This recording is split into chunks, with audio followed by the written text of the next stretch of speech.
This week in Linux, we've got new distro releases from Linux Mint with the Linux Mint 22.2 release.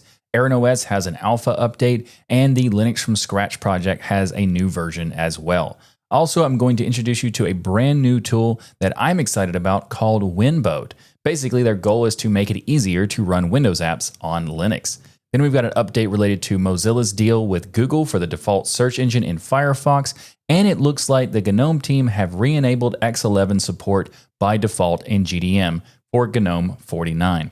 All of this and more on This Week in Linux, the weekly news show that keeps you up to date with what's going on in the Linux and open source world. Now let's jump right into your source for Linux GNews.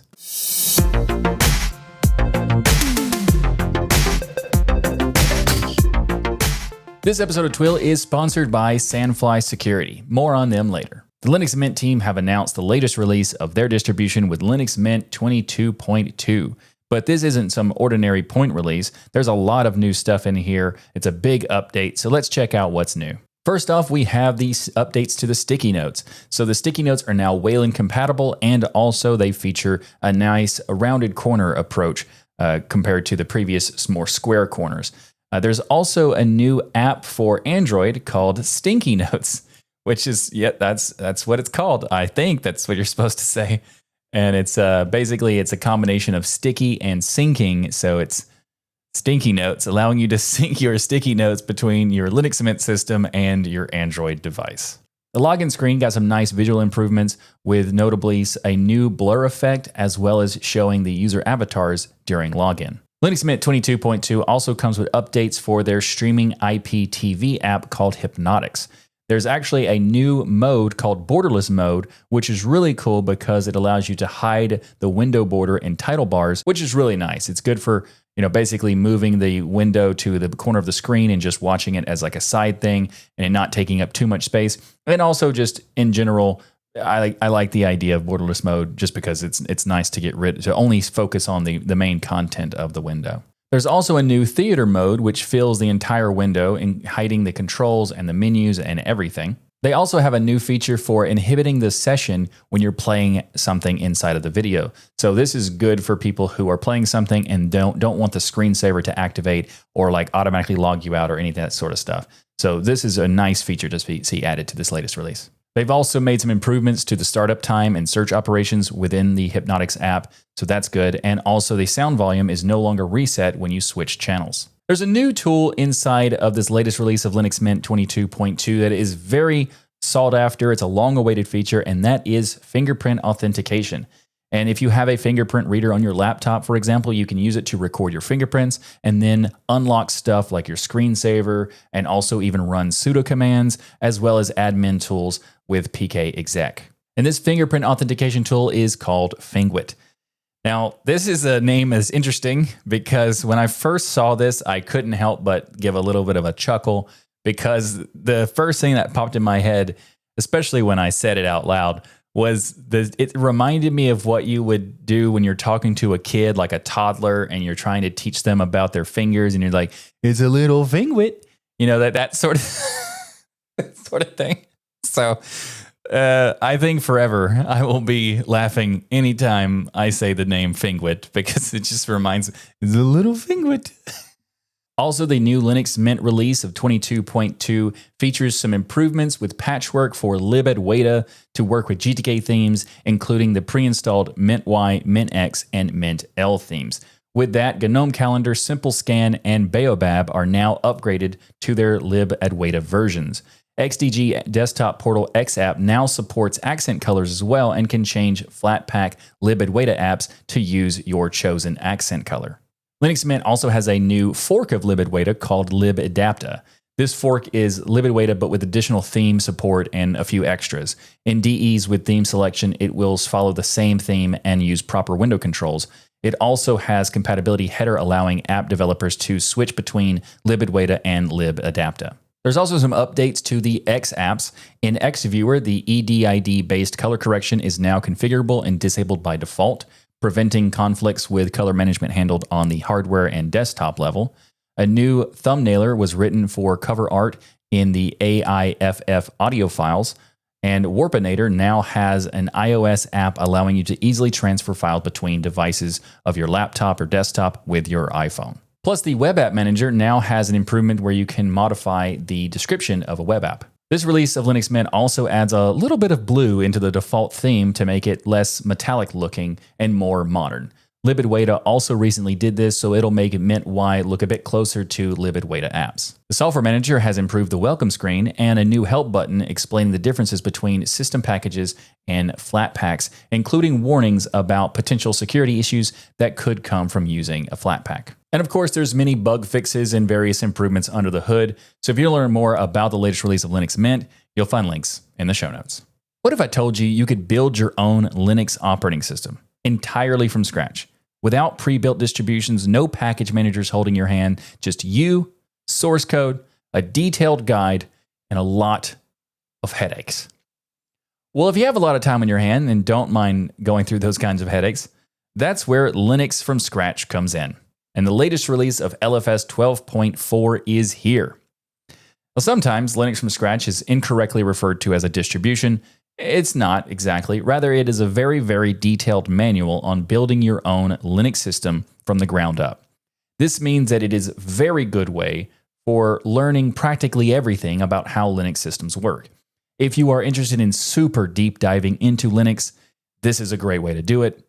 But I will note that it is a very steep learning curve. Very steep. It isn't for the faint of heart. For a quick comparison, for those who aren't quite sure if you want to try this or not, let's compare it with other distributions.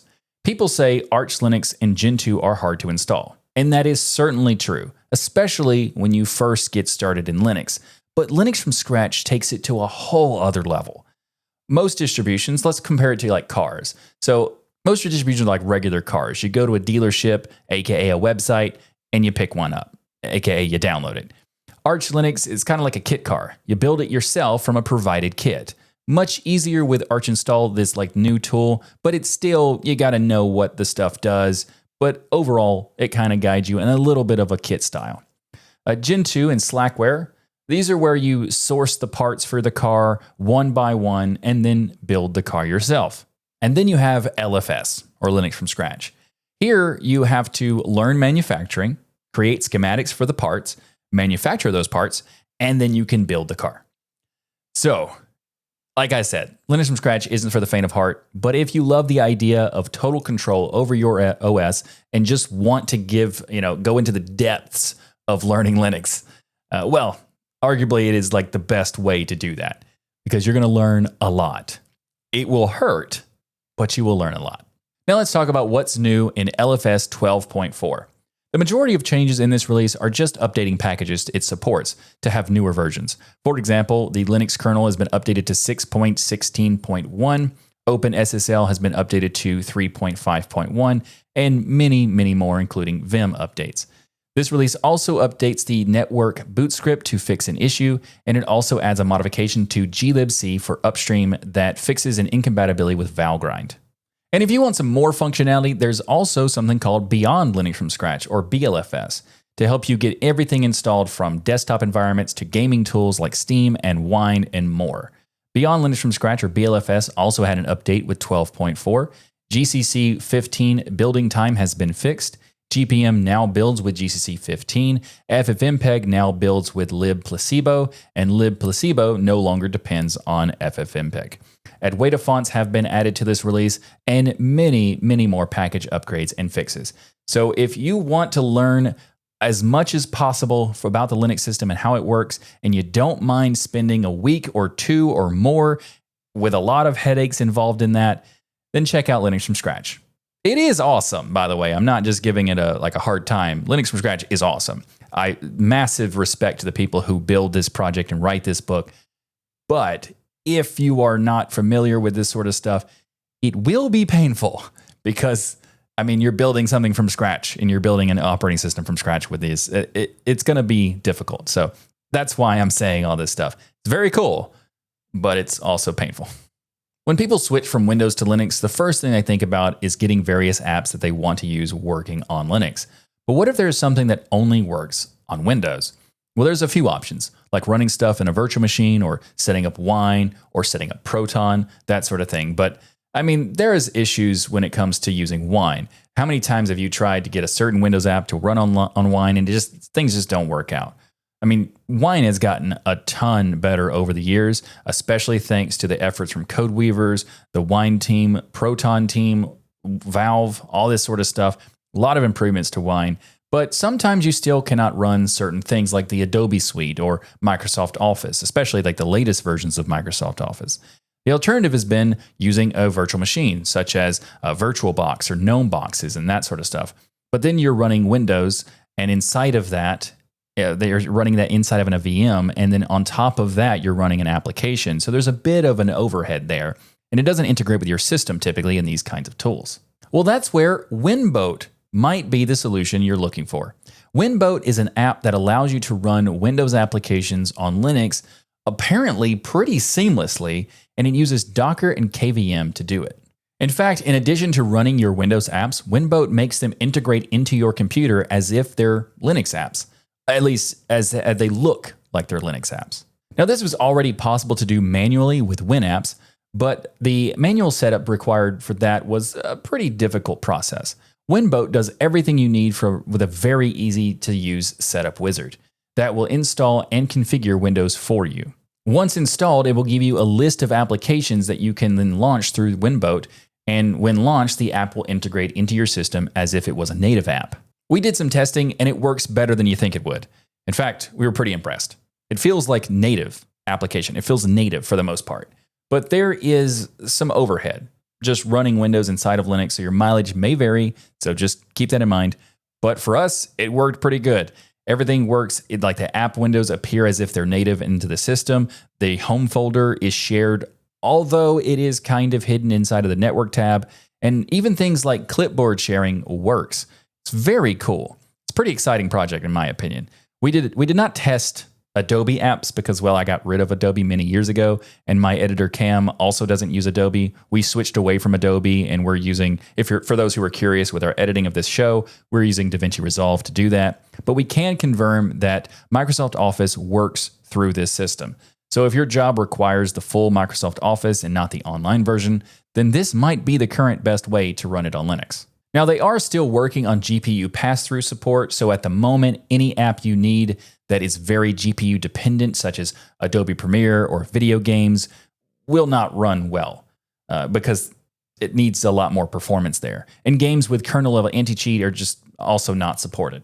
But overall, this is a very exciting solution to be running Windows apps on your Linux system, and I'm definitely excited to see where it goes. And we're going to be definitely covering it on a future episode of the show whenever there's new stuff. And also, we might even cover it some more in-depth on the channel if you're interested to see like some walkthroughs or, some testing and that sort of stuff. Let us know in the comments, and we might make it pretty soon on the channel if there's a lot of people are interested, because I'm interested in it. It looks like a really cool project. So if it can solve one of the biggest questions about getting certain applications on Linux, then yeah, count me in.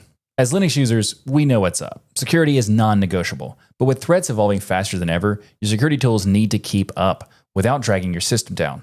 Now, traditional agents, they slow you down, they create stability risks. It's time for a smarter approach, and that's why This Week in Linux is proud to be sponsored by Sandfly Security, the agentless security platform designed for Linux.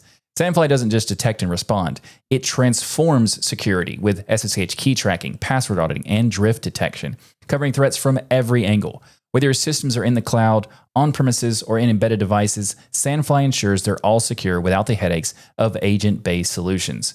If your company is interested in transforming your security strategy, Sandfly also offers free trials to show off what it can do for your business. So visit thisweekinlinux.com/Sandfly to learn more. Listen to what Timothy Lisko, the Deputy CISO at DigitalOcean, has to say.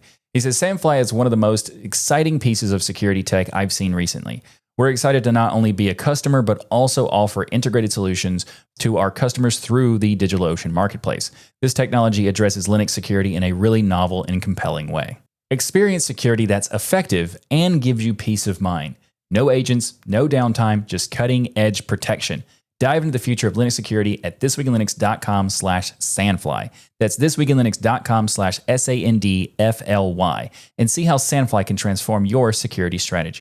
And if you're as fascinated by cybersecurity as much as I am, go check out interviews with the CEO of Sandfly Security on Destination Linux. Craig has an awesome story about how he got into Linux and security, so check it out by going to destinationlinux.net/409. We also have a new segment on the show called the Sandfly Security Scoop, where Craig joins us to talk about various things that are happening throughout the security world. And recently, Craig told us about a rootkit malware that was leaked from North Korea and more. There's a lot of stuff on there. Check it out, destinationlinux.net. And if you want to save some money on the Home Lab edition of Sandfly Security, then you can use the discount code DESTINATION when you check out, and you get 50% off the Home Lab edition. So again, go to thisweekinlinux.com/Sandfly. That's thisweekinlinux.com/SANDFLY, and check out the awesome folks at Sandfly. The GNOME team have announced a release candidate for the next version of the GNOME desktop with GNOME 49.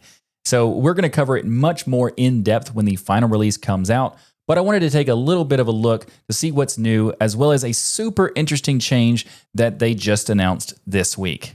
Some of the things new to this release candidate are better styling of media notifications on the lock screen, improvements to connecting to WPA2 enterprise networks. GNOME Control Center now can configure Orca Screen Reader, and the GNOME Control Center now has explicit color calibration, as well as many more things. We also see some improvements to the GNOME apps for this next release of the GNOME desktop. The GNOME calendar has some UI tweaks. GNOME Remote Desktop now supports relative pointer movements, and it also allows extending the desktop with a virtual monitor. And Orca Screen Reader now has systemd user service, better detection and performance for web content, and more. Earlier, I teased a super interesting change for GNOME 49's release candidate. They have decided to re-enable X11 support. Oh, kind of. Initially, GDM inside of GNOME 49 disabled X11 support, so you could no longer launch X11 desktop environments that are not GNOME, such as Cinnamon or XFCE. That has been undone. However, GNOME Shell and GNOME Session 49 still disable X11 support by default. The reason they re-enabled X11 support is because a lot of X11 code is coupled together, which has made disabling X11 break other X11 desktops with GDM usage. In the RC notes for GNOME 49, they say, "We found it difficult to cleanly separate GDM's ability to launch modern X11 sessions, which we intended to keep enabled in GNOME 49, from the rest of GDM's X11 integration, which we intended to disable but leave intact for GNOME 49. For those who don't know, GDM is the login manager for GNOME Desktop and things that are based on GNOME Desktop. So GDM really stands for the GNOME Display Manager, but for the most part, it's the login system. Although it is worth noting that this is a temporary thing. GNOME 50, they plan on decoupling this code and outright deleting it, or deleting the majority of X11 support, leaving only launching outside X11 desktops intact. AerynOS, which was formerly known as SerpentOS, is an upcoming distribution that has a lot of interesting stuff. There's a lot of custom tooling. It's going to be like an immutable-ish type of distribution. And they just published their August 2025 project update, which includes an alpha release. Now, this is an alpha release, so it's not intended for daily driving just yet, but it does look pretty interesting. So let's check it out. This alpha release includes GNOME 48.4, Plasma 6.4.4, Cosmic Alpha 7, Linux kernel 6.15.11, and of course a lot more if you want to look into more details of what all the different versions are. Now next up, AerynOS is transitioning to a package set model for core packages. Package sets are a collection of packages used for a specific purpose. With this, they can consolidate their base system packages to be sets for each DE and window manager that they support. They say this is supposed to be a stepping stone technology, not a final solution. This is a precursor to their system model, which will allow the exact total reproduction of a user's system. The Lycan installer can now install desktops through the package sets, with the TUI allowing a terminal user interface, allowing selecting a DE, and the MOS package manager installing the set. Lycan right now requires users to pre-format their disks and requires a network connection. And there's been a significant work to add virtual machine support and extra hardware enablement for this release of AerynOS, or this alpha release of AerynOS. Virt Manager is now in the repositories for host systems. The kernel now has a lot more hardware enablement as well as for Hyper-V. And the MOS package manager now has a state diff command, which lets users check the differences between two states. There's also a new search file command, which allows users to see what package a file belongs to. There has been ongoing work on getting PackageKit and AppStream support to get software centers working, as well as a lot of work on documentation. And overall, this is a very fresh and unique Linux distro, and we'll be keeping up to date with what's going on in the development of AerynOS here on This Week in Linux. So be sure to subscribe. Have you been interested in getting an operating system that brings the console gaming experience of the 1990s to modern PC hardware? Like, inserting a cartridge, powering on the system, and playing? Well, that's what Kazeta is. Or Kazeta. I'm not sure. Kazeta. We're going to go with that. If I'm wrong, let me know in the comments. But Kazeta is a new console OS based on Linux, and it was created by the developers behind Chimera OS. Kazeta lets you turn a computer into a classic feeling console that runs games or like in a cartridge style, well, so to speak. How, you may ask? Well, you just throw on any DRM-free game onto an SD card and plug it into the computer, turn the computer on, and it boots directly to the game. Now, this is limited to DRM-free games like those you would get from itch.io or GOG, but it is compatible with both Linux and Windows games. Now, this seems like it could be a bit tedious, so who is this for? Because you have to have an SD card for the game and put the stuff on the SD card and that sort of stuff one by one. It might be a little tedious for some people. Well, the developer answers that question in an email to Gaming on Linux, and this is what he said. He said, and I quote, "I notice a lot of non-technical people using Chimera OS/SteamOS getting lost in Steam's complex menu structure and struggling with basic things like launching and closing games. I became disenchanted with digital storefronts and have come back around to appreciating physical media like game cartridges, CDs, and DVDs. I've gotten more and more into collecting old physical games and systems and found them to be a much more pleasant experience than what modern gaming offers.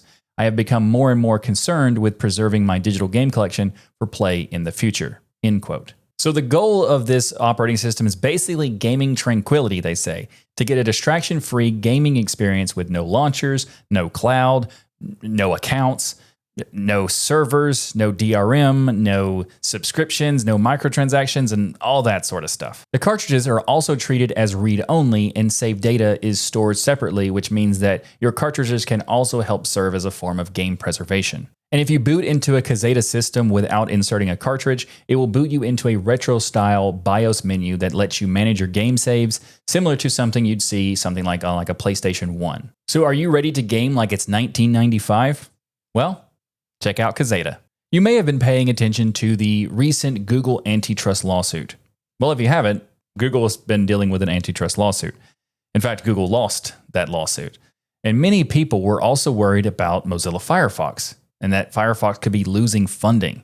And this is because Google's search agreement with Mozilla is a whopping 80 to 85% of Mozilla's income. That is a significant amount that goes from one deal. So Mozilla, you know that term, don't put all your eggs in one basket? Think about it. Well, anyway, Google is no longer able to have exclusive contracts to make it default or preload its products, but it can still make non-exclusive revenue sharing deals. And with that, Mozilla's funding source has basically been saved, allowing Mozilla to stay afloat. So a judge has ruled that non-exclusive revenue sharing deals is okay, so Google and Mozilla can still do that kind of deal. Outside of Mozilla, Opera has also expressed concerns about losing funding from Google, saying that it would be hard to continue investing in the US audience if they were to.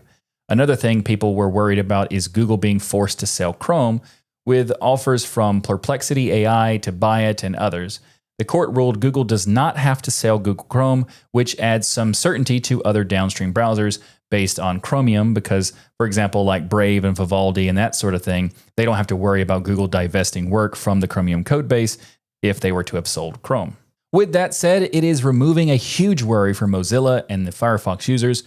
Although it is still a bit weird that 85% of Mozilla's, or 80 to 85% of Mozilla's revenue is coming from their biggest competitor. I mean, they've been doing some changes here and there to eliminate some spending and trying to get other improvements to other income and that sort of stuff.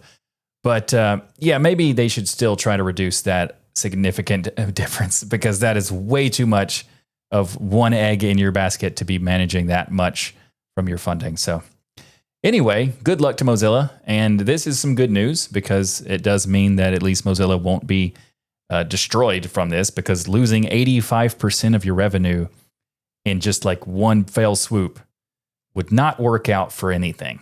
So this is good, ultimately.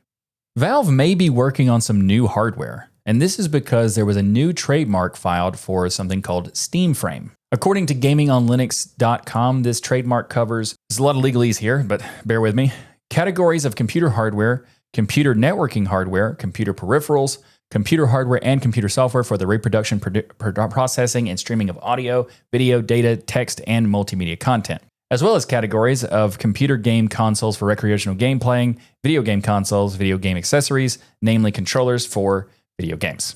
GamingonLinux.com speculates that this is to be a main system with accessories like controllers, and there has been leaks for a while that Valve has been working on a new VR kit codenamed the Deckard, and Steam Frame makes sense as a name for a VR headset. But that doesn't mean it will be named that. For example, Valve trademarked Neon Prime for the game that currently they're working on, but that ended up being actually named Deadlock instead. So doesn't necessarily mean that it will be anything, but also it could. Valve did also rename VR overlays to be called frames, which adds more to the theory that this is a VR device. However, the trademark does not cover VR headsets, so this could be wrong. Additionally, PC Gamer reports that there's a rumored Half-Life game codenamed HLX, which could be a launch title, and this isn't out of the line for Valve considering that Half-Life Alyx was exclusive to VR. This is all speculation, but I'm personally always going to be excited for new Valve hardware or new Valve anything, because they make a lot of cool stuff, and they've made gaming on Linux so awesome with how much they have contributed to Linux scene and the Proton and the Steam Deck and all that sort of stuff. So I'm excited. Let me know what you think they're doing right now in the comments. Thanks for watching this episode of This Week in Linux. If you like what I do here on this show and want to be kept up to date with what's going on in the Linux and open source world, then be sure to subscribe. And of course, remember to like that smash button. If you'd like to support the show and the Tux Digital Network, then consider becoming a patron by going to tuxdigital.com/membership, where you get a bunch of cool perks like access to the patron-only section of our Discord server and much, much more. You can also support the show by ordering the Linux Devour t-shirt or the This Week in Linux shirt at tuxdigital.com/store. Plus, while you're there, check out all the other cool stuff we have like hats, mugs, hoodies, and more. tuxdigital.com/store. I'll see you next time for another episode of your source for Linux GNews. Thanks again for watching. I'm Michael Tennell. I hope you're doing swell. Be sure to ring that notification bell. And until next time, I bid you farewell.